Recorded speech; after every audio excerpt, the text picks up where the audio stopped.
mind standing in line. That always amazes me. Well, you know, these things seem funny, but you'll see that, you know, the first time I saw long lines when I went to the circus, I forgot to know how long a line was. They say it's time to eat, and a line would be there, be 200 people in line, waiting to go in for breakfast. And that was mind-boggling. But look at what we do now. They put out an iPhone and you stand in line 3 times around the block. Somebody sold their spot for $1,000.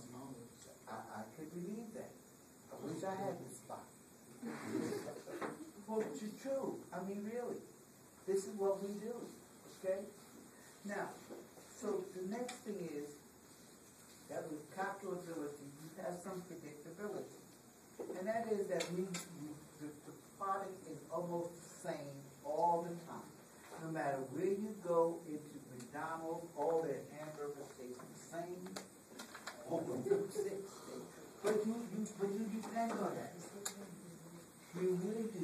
You know that this is what your sandwich is going to taste like. Done deal. Now you go to a restaurant, and even though there's some predictability in the hamburger that you buy, it might be a little bit different, okay?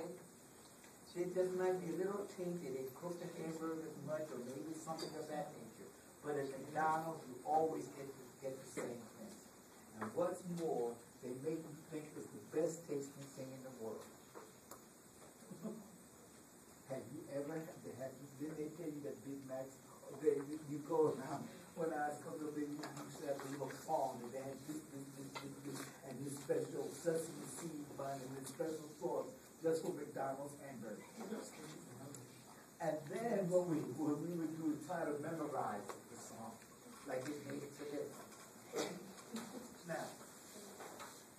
Now, what happens is that one of the things that happen when you go to places like McDonald's is that, and this is what we're saying, most of our things are operating like that today. You go to the supermarket, it operates like McDonald's. Okay? It's almost like it's something dehumanizing about the place. What do I mean by that? Well, look, you go to McDonald's and the clerk, you know, there's almost no sense talking to the clerk because they know it's absolutely nothing. Okay? You could make a complaint and they can go get a manager to come in and tell you something. But look, if you go to a supermarket, do you realize that you could go to a supermarket and do all your shopping and never talk to one person? Think about that. You could go to a supermarket, never talk to anybody, do all your grocery shopping, and walk out the door with everything. Okay? And there was a time that you had to talk to somebody. Somebody was always some face-to-face. Somewhere along the line, you met a human being. Okay? But now you go in, and it gets so funny that even if you see a product on a shelf and you don't know how much this product costs because there's no real sign there, and then you take out your phone and you click it in and say, oh yes, this costs so and so and so and so, and put it in your basket. That's what we do. Okay? Now, I think that the problem is that this is the kind of thing that is happening because that's what efficiency does. Okay? It may be efficient, but we're losing all of this face-to-face contact that we have. And one of the tragedies is that when we talk about people like the cultures and things, we don't interact with each other. You can go the whole day, you come to school, you may talk to a few people, and you go home. And if it wasn't for things like Facebook, if there's one thing Facebook seems to me it does, it gives you some interaction with the rest of the world. I don't know how good it is, but you get it. Okay? Now, you know that we look at things like, we said that we have moved from a manufacturing to a technological and service-oriented And notice too that what happens is that they now talk about your technology and action. And they say, excuse me, we moved from the telephone to the smartphone. And notice that once upon a time, your book points out how even when the telephone first came out, that the marketing techniques changed. When we first got the telephone, it's not like everybody had one. It's like one person on the block would have a telephone. Okay? Or one person in the community would have a telephone. It didn't matter where you were. If you lived in the West World, there was a phone here, but all the other phones were the nearest phone. The nearest phone would be 5 miles away. No question about that. And that seems absurd today, but it wasn't absurd then. And what would happen is that the person, when the phones first came out, they were party lines. So that even if you got a phone call, or everybody else who had a telephone could listen in on it. Okay? Now, so communities used the person who could afford the phone, and that place became like, I want to say, a haven for important messages. So that if somebody needed, say like somebody, relative got sick or was in the hospital or something of that nature, then everybody knew the neighbor's telephone number. And they say, call that person, and they will come down the street and get us, and we will come back and answer the phone. That's what people do. Okay? Now, and you'll notice that they marketed the phone for things like emergencies. The telephone companies said, we need these phones in case of emergency. Now, over time, the phone becomes more usable. And then they start marketing them in terms of saying, well, remember to reach out and touch someone?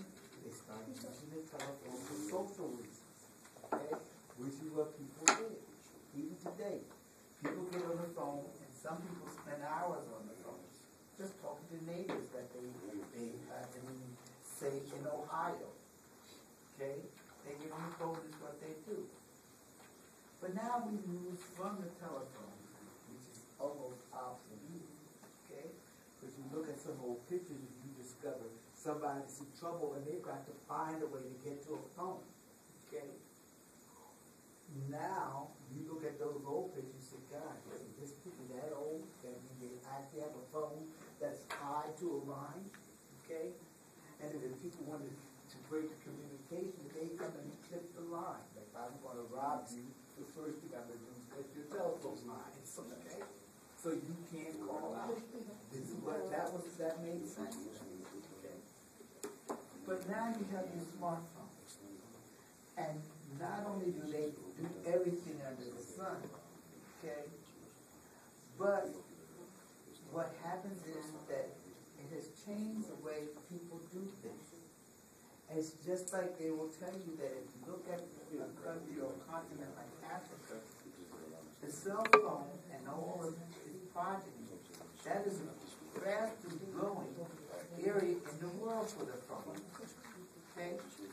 Because notice that the advantages that it has. Once upon a time, that when we set up telephones, we had to set up lines.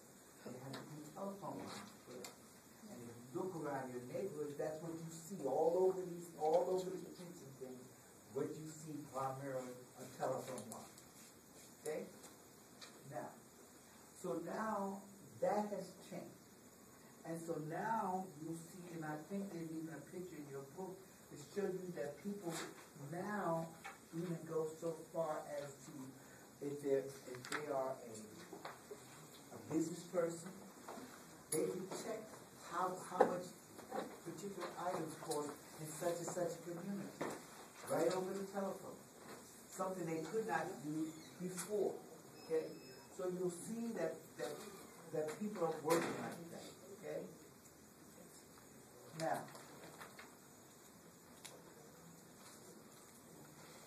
the next thing we see that's happening is that we see how what globalization has done to our workers. Okay? Made everything easier. I'm sorry? It made things easier. You think it made things easier? I think a number of things happen. First of all, for some workers, like your book said, when they close the plant in Vineyard, when somebody decides to close your plant, and you no longer have a job, what are your options? So you got to reprogram. I have to reprogram. Yeah. So what does my reprogramming mean? That's the question. You got to adapt to your surroundings. You're still talking in real time, things like that. Adapt to the surroundings.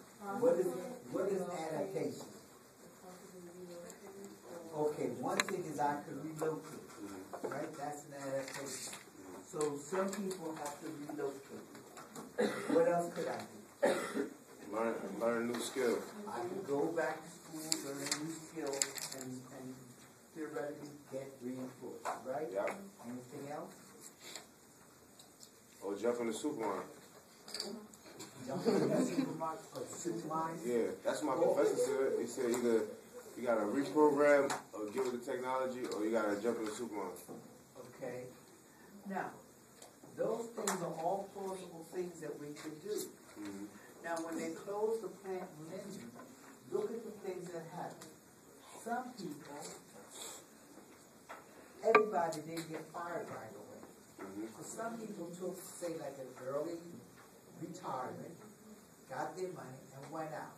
Mm-hmm. And they could have done a number of things. They could say, take my retirement, and I can find me another job. I can start a business. I can do a whole host of things. I can move someplace else, and hopefully find me employment. Move to where the jobs are. Okay? That's number one. Okay? And as an aside, the one thing I can't do is move to another country to get the job that they're doing here. Okay? That did not happen. Because the other country's not going to let me work here. Isn't that strange? Okay. That's number one. But now I could also, if the people who stayed at the plant, now remember that these manufacturing jobs, even when you work in industry, and what happened is that very often people are losing their jobs because a robot comes in and they can do a lot of the routinized work. Mm-hmm. Okay? And what happens is that the people who stayed, they were more unhappy than the people who were let go as a group. Doesn't that sound strange? Because the work is so tedious and dull that people didn't recognize just how bad the work was until they left.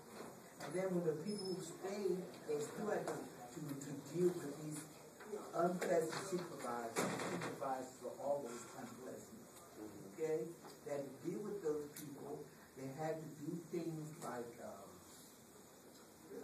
they still had a humdrum job. The people who left seemed like they said, okay, let me start my life all over again. I no longer have this drudgery going into work every day at this particular plant that I didn't like in the first place, and I've already been there 20 years. Okay? So you'll see that. So there's different responses that people have when they lose their job. Okay? Now notice that what happens is that these people face what we call a structural change in their life. And those structural changes meant different reactions depending on the person. Okay? Now, I think that now what we're going to do, what I'd like you folks to do,